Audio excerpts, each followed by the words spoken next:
आज मी तुम्हाला अडकलेली कामे, पैसा, नोकरी, विवाह कसा पूर्ण करून मिळवायचा आहे हे सांगणार आहे. स्वामी समर्थ महाराजांची रोजची माझी नित्यनियमाने अभिषेक पूजा स्नान मी कसे करते हे दाखवणार आहे.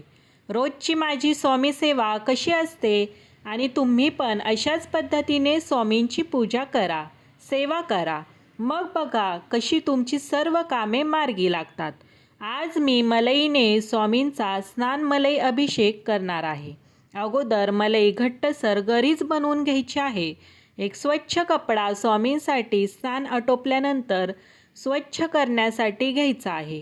अभिषेक करताना आपल्या मनातील अनेक अडथळे, आलेली नवीन कामे स्वामींसोबत मागायची आहेत आणि म्हणायची आहेत. आणि माझी ती सर्व कामे पूर्ण होत अशी इच्छा स्वामींजवळ बोलून दाखवायची आहे. निर्मळ गंगेसारखे पाणी जल घेऊन स्वामींना दिलेली मलई स्वच्छ करून घ्यायची आहे आणि त्यानंतर आपण घेतलेल्या स्वच्छ मलमली सुती कपड्याने स्वामींना पुसून घ्यायचे आहे. स्वामींना आराम करण्यासाठी विश्रांती द्यायची आहे आणि स्वामींची सेवा अशीच अखंडपणे आपण नित्यनियमाने करत राहायची आहे. स्वामी आपल्याला फळ देत राहतील.